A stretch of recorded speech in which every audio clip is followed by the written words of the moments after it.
Paintball Nerd. Today's guest on Paintball Nerd has been playing paintball for well over 20 years.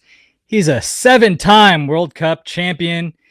He's the creator of Play the Game podcast. Ladies and gentlemen, welcome to the show, Marcello Margott. How's it going, Zyzek? What's up, brother? Good, buddy. So, man, how have things been going for you? Crazy. It's been a crazy 10, 11 days, whatever it's been, couple weeks. But we're on the other side of stuff now and really looking forward to the future and getting to work with the new team. And yeah. So tell us a little bit about what went down there. How did you receive the news that you're being cut from Impact? From Impact, it was pretty cut and dry. I didn't really get to have a ton of communication with ownership. The little bit of communication that I had was not very friendly, wasn't really in support or, with any interest in really hearing my side. It honestly, it didn't feel great. But at the same time, I understood where they were coming from. It was a pretty inflammatory situation. And, they felt that they were doing what was best for their program and for their businesses. But yeah, it was, pretty cut and dry. So, I got the news just before they made the announcement. And like I said, didn't really have a ton of conversation with them about the entire thing. So, it is what it is. And, here we are. So there wasn't like a, hey, what is your stance on X, Y, and Z so we can make a decision? Yeah. It was just like, this is what we saw. You're out. I mean, kind of, I tried to explain my position and would get cut off multiple times and kind of yelled at, to be quite frank. And I wasn't even really, I didn't feel I was even able to express where I was coming from in my position and the reason I believed in what I believed in and the reason that I was taking the stance that I did and hadn't, quite responded yet. And I think ultimately it came down to, they wanted me to distance myself from the team, the organization, from Dan, publicly, and that was kind of a red line for me. And as soon as I would try to explain why I didn't agree with that stance, it was a pretty one-sided discussion.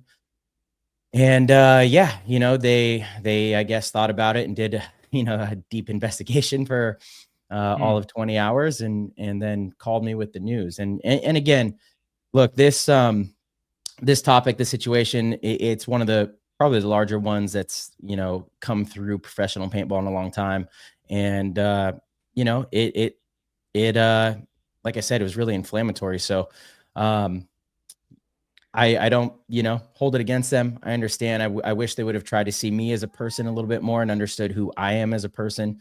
I thought that they did when they picked me up. I thought that they really understood what I stood for, my values, what I have displayed in my professional career, my entire 20 years of being a professional paintball athlete. And then obviously speaking very publicly for the last 5 years on Play the Game. And, again, the type of person I am, I thought they understood that. It appears that maybe they didn't.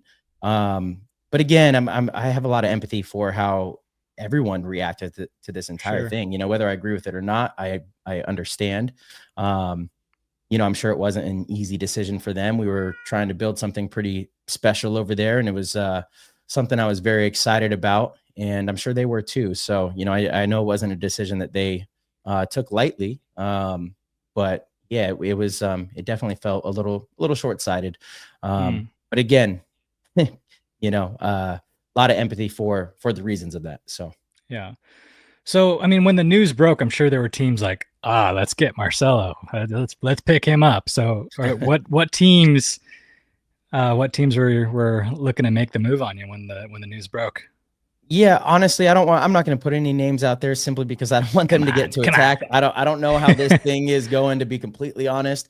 But I will say almost half the league and a good portion of the top 10 teams immediately reached out in support and said, this is complete BS. You know, we know who you are and the type of person you've been for a long time. And this doesn't make any sense, you know, and we've got your back. Just, you know, want you to know that there's an opportunity here. If you want to hop on a call, we can talk. And that meant a lot. That really felt good. It made me, you know, during a pretty dark time, feel like a lot of people still did care about me and understood who I am as a person. And yeah, we're, you know, a little more forgiving of the situation. So that part of it made the initial, you know, 5-6 days a lot easier for sure. So how'd you decide on Damage?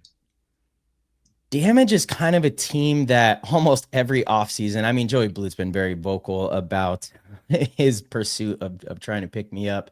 Almost every offseason, you know, that's been a team that I've considered. I've gotten to know the guys pretty well just from going out there with practicing with Wrecking Crew against them. I've actually played with, you know, the Edwards brothers and Keith Brown. The Edwards brothers and I won a Canadian championship together back in like 2013. Nice. I've been able to practice with them against the Wrecking Crew guys and build kind of a, you know, somewhat of a relationship. And then obviously Chris Shear and Skinny Kevin going over there this year. It just really felt like the right place given this situation. I really wanted to be somewhere that I felt comfortable. I knew and understood that whatever team I go to is probably going to have to deal with some of this backlash. And, you know, ultimately it came down to two teams that I was like, you know, these are the two that I'm considering. I'm going to need a week to kind of clear my head because the first couple of days were brutal. I you know, don't want to make this about me in that sense or like poor me. Cause you know, I understand why people were upset. Sure. But the first couple of days were gnarly, you know, as far as my body, we were in like total fight or flight. It felt like I was at war for a little bit. And so I basically narrowed it down to two teams and said, look, I'm going to sit on this for about a week and give myself, you know, some time to clear my head and decide where I want to be. And Damage just, at the end of the day, felt like the right decision. You know, it felt like the decision where I would be most comfortable and fit in and be able to, you know, hopefully make a difference. Well, so what was the other team? I want to know who lost. I want to know who lost. Nobody lost actually. Because what I will say is some new friendships and respect has been, you know, has transpired from this. For organizations and individuals that really show their true colors and were willing to stand up for me and the type of person that I am. And that meant a lot, always will. And yeah, so again, I just no need for unnecessary. I don't know what this thing's carrying. You know what I'm saying? So sure. Yeah, I don't know what this thing's carrying. I don't want people to be going to other teams saying, oh, you were considering this and whatever. So I see. Okay. Yeah. Totally. That's fair. Totally. All right. So what about, so you were coaching Lucky 15s, right? Yeah. How did you get the news about that? Was it a similar situation? No, not at all. I mean, I got a lot of love for the Lucky 15s and Ainsley, the owner. You know, and so first of all, let's kind of backtrack a little bit. The Monday, Tuesday that I got home from Vegas, and this thing was really blowing up. I spent from 7:30 in the morning till 10 p.m. on the phone with no more than like a minute in between each conversation, talking to industry leaders and team owners, and obviously the people that I work closely with to make sure that they understood my stance and my side of this story. That was most important to me at the time, is making sure that the people around me understood exactly, you know, where I stood. And Ainsley was one of the individuals that I spoke to, and we had a really good conversation. And they offered me a lot more grace. They were a lot more understanding, and it was more of a mutual kind of departure in that sense. And so again, nothing but love for how they, you know, responded in this, and nothing but appreciation for them. I wish them the best. And yeah, it was those conversations were a little more in depth. You know, ultimately it was still a line in the sand for them, and you got to respect that, right? So it's all good. So do you have any prospects, any opportunities for coaching that you're going to be considering? Overseas, in Europe? Or just anywhere? Anywhere? Well, no, not really. I mean, obviously I'm still heavily involved with the Team USA camp and really looking forward to continuing that. I work with New York Wrecking Crew, which I'm very excited that for the rest of the season, I will also be with them at layout practices because they practice damage on layout weekends. Nice. And so that's my focus. I mean, this year in general, when I made the move to Impact, I really wanted to take a step back from coaching. And, I've got some family stuff that I've been dealing with at home, and I just wanted to be around a little bit more. So I wanted to take weekends off and not have to, spend every single weekend on the road, and I wanted to be able to, again, stay home a little bit more, focus on really competing, trying to become the best player that I can be and pursue a championship. And so that hasn't changed. As for Europe, there's a few teams that I've been talking to that I think would be kind of fun, but I don't know. We'll see. It's already so difficult when we go over there for the final European. There's only 2 events left. And so you have the middle event that's in England, and then the final event in France, which when I've been coaching the Lucky 15s in the past, and you're also doing the Team USA stuff, you're coaching the youth, you're competing with the men's, and then you're also going into another tournament with an entirely different team with different bunker names and codes. It's a lot, and so I'm okay not picking up another gig over there and just, again, appreciating the time home. Yeah. Well, and Marcel, like looking at everything that transpired and just kind of interpreting your tone, it was tough. It was a tough few days. It sounds like it's still tough. So looking back, why didn't you just denounce Dan and separate yourself from him? Yeah, that's a good question, Zyzek. And to be honest, it's for a few reasons. One, I had to answer a question in my heart, and that question was, do I think this person's a bad person?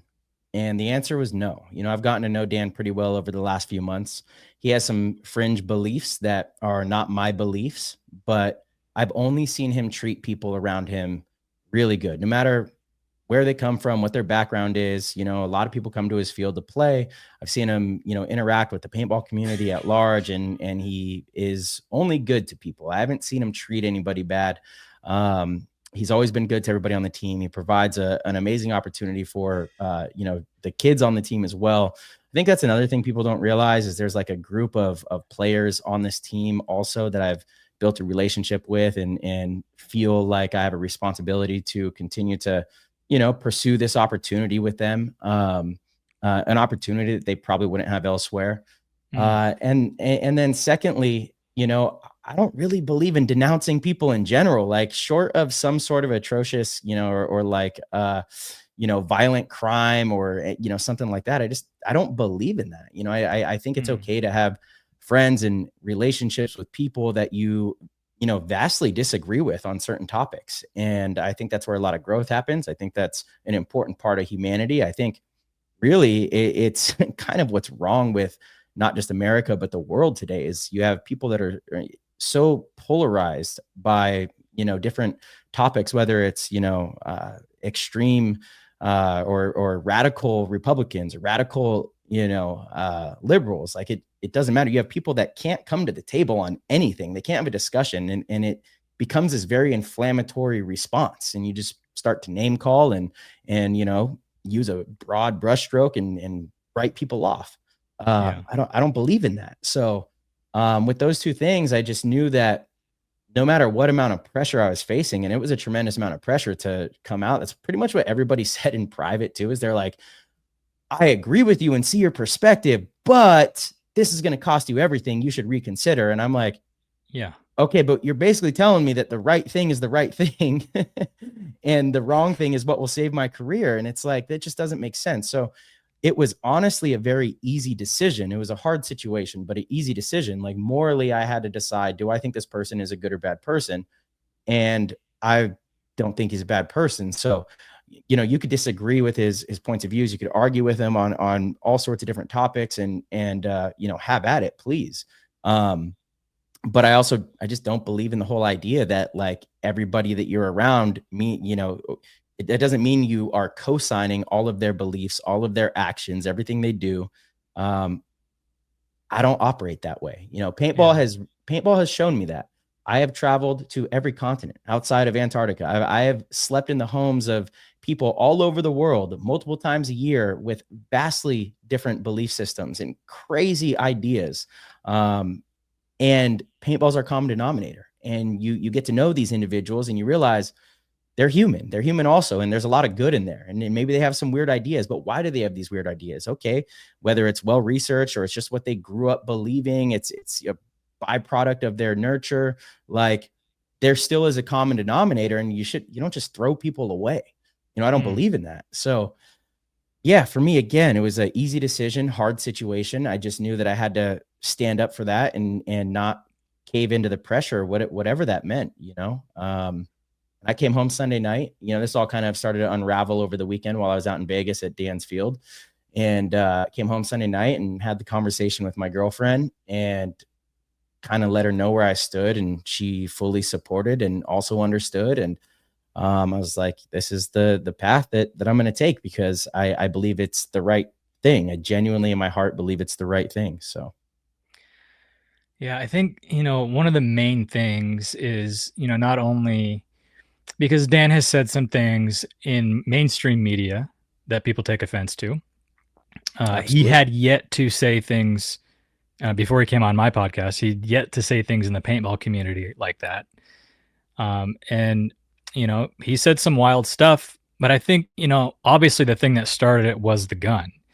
I mean, when you, I'm not sure if you filmed it or you just shared a video that was shared with you. Did you even notice the symbols that were on his gun, the Nazi symbols?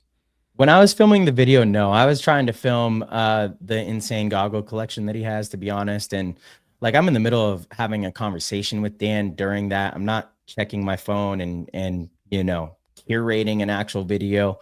I posted it, put it in my pocket, and it wasn't until the next day people, blew this thing up, and some of the symbols I had never seen before, didn't know what they were. Obviously, I'm aware of them. I know what they are, and have since learned what they are. All of them, because there was a few. There was a few that I hadn't seen before, but yeah, no, I know what they are and am aware of them. Like, so he the way that he communicated it to me was like, listen, this is World War II. It's old imagery. It's German World War II stuff. It's kind of not a big deal, is his stance on it. And I know that there's people in the community that feel very strongly in the other way.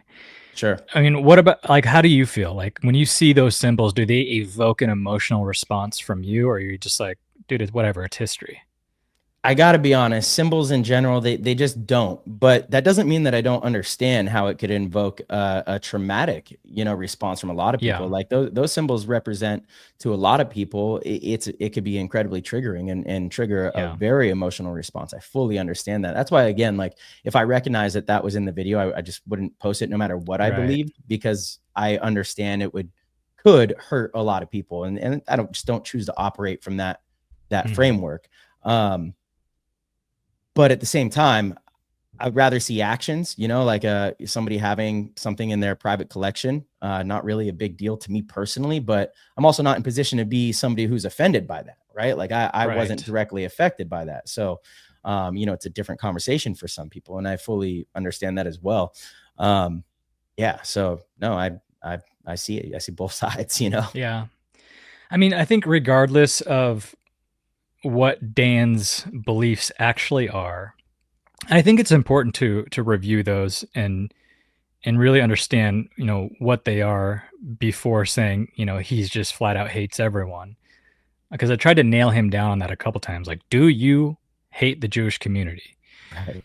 And one of the hot button comments that I've seen on this topic from the paintball community specifically, and I feel like it's just a kind of like a knee-jerk reaction, is, if you're at the dinner table, there's 10 of you at the dinner table, and one of them is a Nazi. That means there's 10 Nazis at the dinner table. What do you think of that? Well, I think it's a ridiculous statement. I don't understand where people think it came from. I don't understand what kind of good people think it does. I just, again, fully disagree.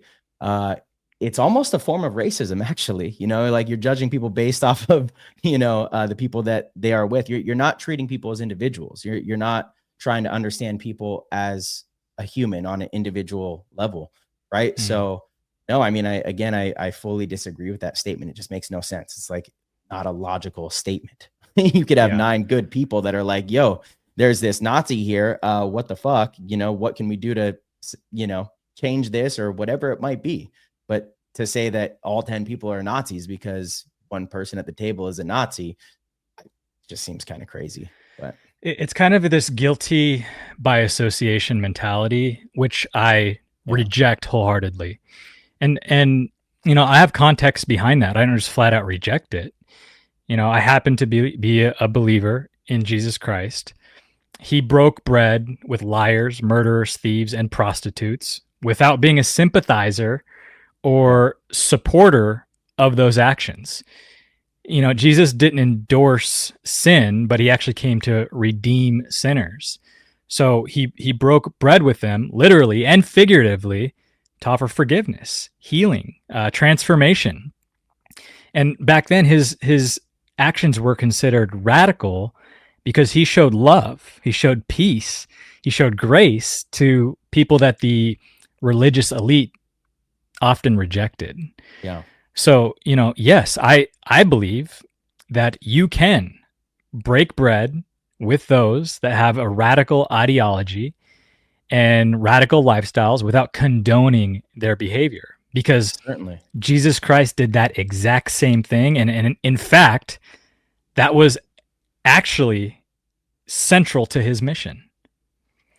So, Kind of I like mean, It's kind of like Daryl Davis, he befriended, high-ranking officials in the KKK. He's a black guy that befriended high-ranking officials and like changed their perspective on their stance. And it's, again, not going to call anybody out here in, by their name, but I my whole life, like again, I am my own person. I have my beliefs, and it's very inclusive, and I am very outspoken about them. And I have built relationships with people throughout paintball. Again, these places that I go on the other side of the world, within the United States, wherever it is, and I've met very racist people. I've met like people that have, very dark sides of them, and I've always tried to approach it from a place of empathy. Why do these people feel this way? What is like the root cause of this? Some people in this world are just actually evil. There's a small percentage of people where their mind is so twisted, and it's kind of how they were born, and it's real evil. Most people are led through either bad education or bad personal experiences or something they went through growing, whatever it is. And yeah, I've had so many amazing conversations with people close to me over the last 10, 15, 20 years of doing this, to where you get people to come closer to your side of the argument. And again, I just believe that is that's a better way forward. That is yeah, how you actually create change in the world. You know what I think is a terrible idea? I think isolating people that you disagree with. Like if there's an individual that has an idea that you think is very dangerous, the worst thing you could do is isolate that person, ostracize them, and kind of completely write them off. Because then what happens? it They only hang perpetuates out. it. It perpetuates it. They only hang out with other like-minded people. That idea that you think is dangerous only grows stronger and stronger. It also like kind of vindicates their position of like, see, like, yeah, we got to be right. And then it becomes a problem. I don't believe that that's the way that you move forward. I really think, again, if there's bad ideas or good, the best way forward is through conversation. You combat a bad idea with a better idea, and Mm-hmm. then maybe there's a counter to that, and hopefully there's a counter to that. But Yeah. ultimately, like that is a fundamental principle of like how I choose to operate. Um, I've got friends that I grew up with that honestly, our common denominator is we grew up together. We went to elementary school, middle school, high school, and kind of went our separate ways. But we still get together and hang out, and I still appreciate some of them very much so. But man, some of them have gone down a very bad path. They've done some bad things and gotten themselves into trouble. And I've always been like, you know what? I would love to be, again, I'm going to be myself around these individuals. And hopefully that's enough to shed some light on a better way forward. That's Mm, just how I choose to operate in my day to day period, yeah. with no matter who I'm around. And it's how I've always been. It's what I felt like I've always displayed. And I thought the community understood that a little bit more. But yeah, that's, ultimately it. Yeah. Yeah. It seems like, even after I spoke with him, the question it's seeming to prevail is Dan a Nazi, you know? And when I spoke with him, he did kind of dance around the definition in kind of like a Jordan Peterson type way. Like, what do you mean by believe? What do you mean by this? Like Jordan Peterson got ripped recently in these debates. so Yeah. I had to clarify the context. I'm like, Dan, like it means in this context, it means that you hate Jews. Do you hate Jews or not? And to that, he said he does not. Correct. But he does have some criticisms on Israel, as well as what he called Jewish supremacy. Real quick, if you don't mind, I just want to touch on that real quick, Zyzek, because that right there is like the nuance that is so important to understand. People are just so quick to label. I mean, Elon a few months ago is an absolute Nazi, and you know, Trump is a Nazi. I drive a Tesla. I've had to worry about if I park my car, is somebody going to carve a swastika into the side of my car because I drive a Tesla, which is like unreal, right? And so people want to just like label Nazi. And that again, through conversations of you know that I've had with Dan and stuff that I've listened to his interviews and all of that, that is like the answer that I needed was, okay, so does this person believe that this group of people wanted to just extinguish another group of people based on their race, ethnicity, skin color, you know, whatever? And the answer to that was no, because he has a different set of beliefs as to what happened in Germany during World War II. Now, you could argue if he's right or wrong. That's I'm not defending his position by any means whatsoever. But his intention or where he's coming from is not what people are, you know, kind of labeling it as. So that's why he dances around that. Is like, well, you know, like what do you consider this? What do you consider that? And there's nuance to it. And it's hard for a lot of people to grasp that, which I also understand. It's so inflammatory. I just really wish people would not be lazy and do the work and really try to understand why people do the things they do, or why people say the things they say, or believe the things they believe, because that's the most important part is why do they believe this? You know, what is the intent behind it? Is it rooted in good, or is it rooted in evil? You know, I think those are very important questions to have answered. Yeah. Well, have you researched some of Dan's criticisms on Israel and Jewish supremacy? I have. Yeah. What have you discovered there? I mean, so the Israel thing is an entirely different topic because it's modern, it's current, it's happening right now, right in front of our faces. And look, that situation is so complex, and really, I don't want to get on here and dive down that rabbit hole. But what I will say is, you know, it started out with like, okay, of course, Israel has to respond. And I don't know, over the last year, it kind of seems like, wow, it seems like this is going way too far. I don't know how any reasonable person can, you know, it's like 50,000 innocent people, women and children. Like, is this response not an overreaction? Or, but then again, I don't know. Imagine being that country that's kind of put right in the middle of all this danger. It's complex, dude, is all I can say. It's complex. And I'm not a historian. This isn't what I do. This isn't what I study. I am interested in kind of like, you know, geopolitics, and I try my best to keep up with this kind of stuff. I do date a Persian girl. Her family's from Iran. So I get a very different side of the coin, you know, on how they view the Israel-Palestine conflict. And then I also get, you know, the side of the coin here in the US of being an ally of Israel. The point is, I think people are entitled to feel the way they feel about it, you know, and talk about it. And you should debate it if you want to. If you disagree, then debate it and come to the table with facts.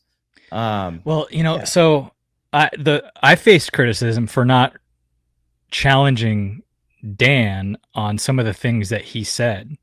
So I felt, okay, like I can take responsibility for that, because, you know, what I did was say, hey, I don't have the historical wherewithal to refute anything that you're saying. I don't have the ability to do it because of the sheer volume, speed, and passion at which he speaks about these topics. You know, you'd have to know a lot to be able to at least have some kind of discourse with him that seemed fair.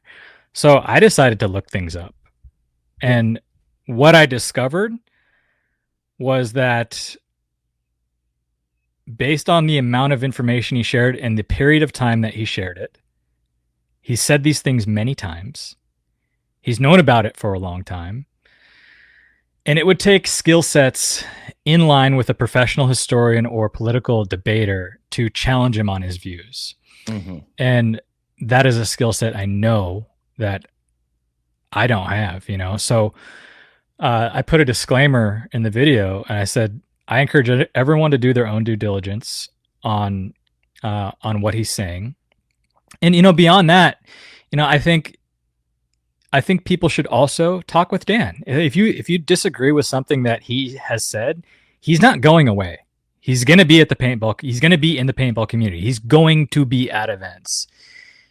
Talk with him about it, or maybe use your platform. You know, if you are confident in your ability to refute these things logically, you know, like a historical or political debater, use your platform to do that.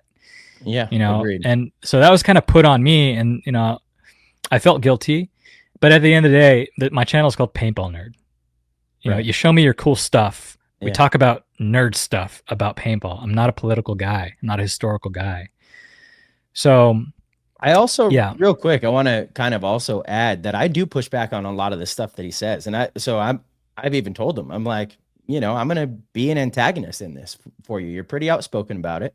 I understand you believe this, and I'm also curious, right? Like, I'm a curious individual, period. I would love to get to the bottom of this. I don't know. I don't know that it's possible. I think it's such a messy situation as far as the Israel-Palestine conflict, but the other stuff with Jewish supremacy. And I mean, look, Ashkenazi Jews, they literally have the highest IQ out of any group of people in the world on average. So it's like, what's more likely? They, you know, persevered through struggle and strength and just sheer will, and ended up becoming, you know, at the height of all these different areas because of their IQ and perseverance, or it's some kind of conspiracy.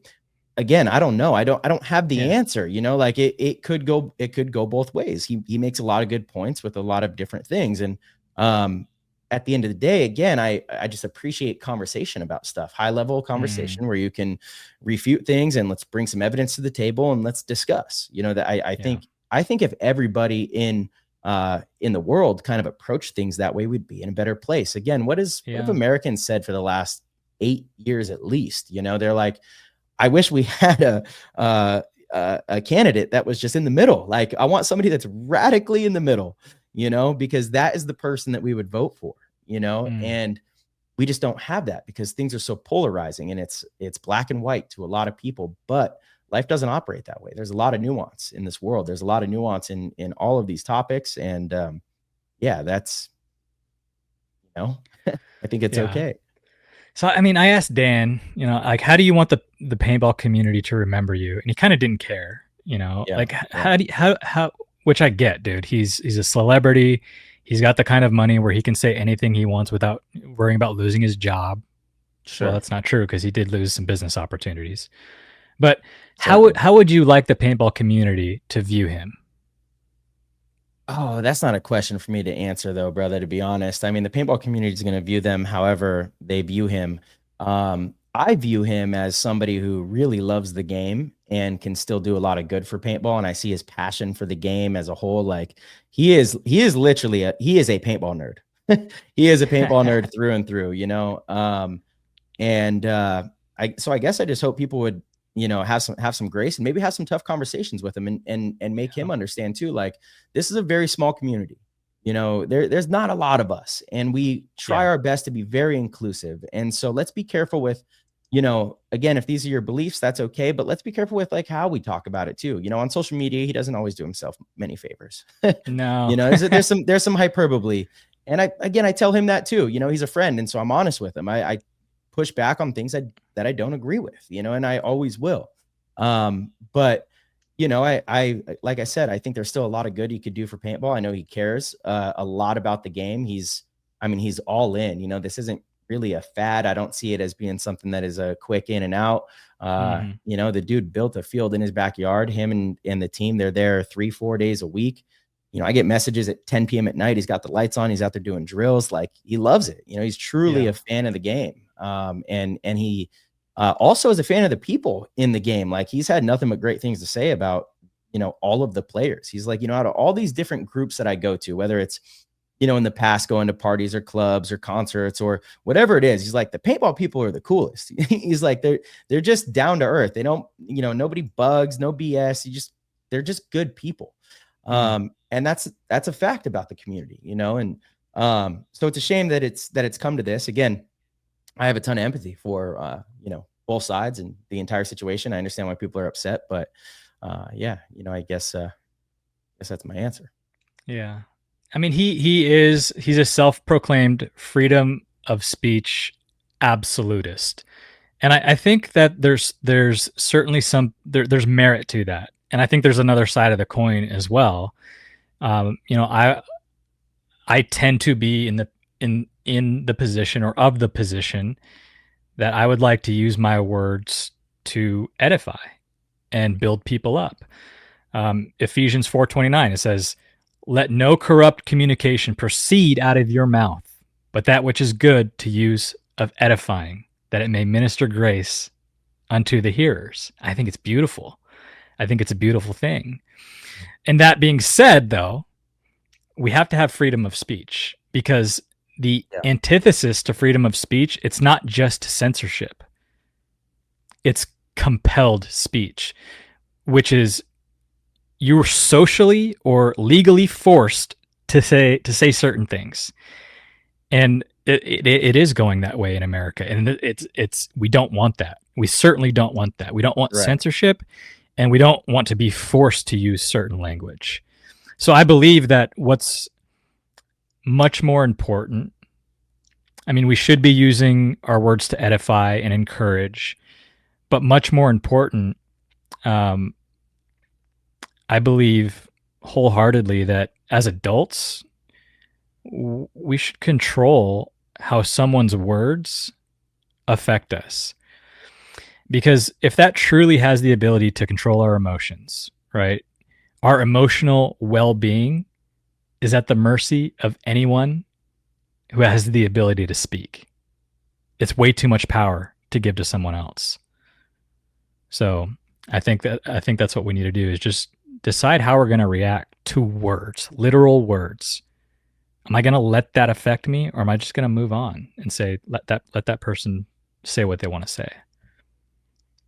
Agreed. I will say too, though, like I've always operated from a place where, you know, I take a lot of responsibility for the words that I say, because they do also influence people. Whether it's rooted in facts, like the way that you present something can influence somebody that doesn't understand the nuance of it in a negative way. And it can lead to danger. It can lead to harm. It can lead to negative things. So again, I have empathy for all sides of this, you know, and that's again why I just kind of looked at, you know, the entire community and was like, you know, you guys should be judging me based on me and what I do and what I say and what I portrayed.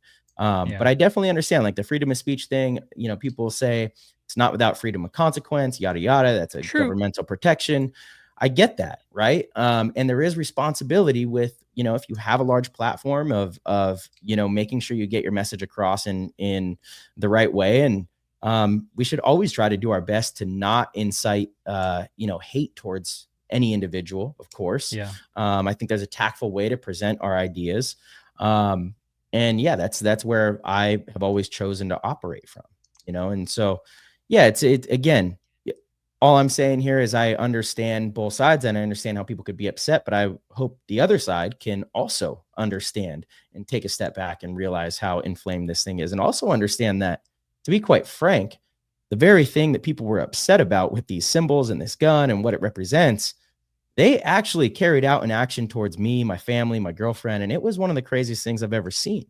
You know, when you're sending my girlfriend messages like, "We're going to rape you and kill your Nazi boyfriend," and you're sending my sister crazy stuff, and you're sending me, like, I mean, I have hundreds of messages in the first like 48 hours of people saying, like, "You better watch your back at Cincinnati. We're going to hang you," like the most insane stuff. The reality as well is I did do the work, and I mean, I was glued to my phone for the first 3-4 days. It was gnarly. A lot of these accounts are fake. They're not real people. And you don't realize that at first. And so it really blew up on social media because of Reddit. And Reddit is a nasty, nasty place. But A lot of these accounts are fake. They're not part of the paintball community. So my response, I know people were not thrilled with my response, but that's kind of what led me to my response is these attacks were so aggressive. There was no patience. There was no grace for me to respond, for me to kind of explain, where I was coming from. And the very thing that you say you're upset about, you're actually performing these acts. Yeah. And that's not okay. That's not how you treat people. I don't think that is good at all. I think that's like the worst of humanity. So, I was pretty revolted by how, a lot of people responded. Yeah. And, I guess I will say that, over the last, 2 weeks, I would like to thank every single person who reached out. There's no possible way I could get back to all the messages. I'm not kidding, Zyzek, well over 2,500 unread messages still. And I just try to go through and say thank you to a few of them, but it's an overwhelming support, which was a big relief, right? Because this thing did not feel that way in the first couple days, first week, Well, you can tell everyone here. Yeah. Well, again, thank you all for anyone that reached out, especially in the first couple days, because it was a dark time. It was definitely a dark time. You're watching everything that you've built for the last 20 years kind of be taken away from you when you believe you're doing the right thing. It was an interesting thing to go through for sure. Well, let's move on.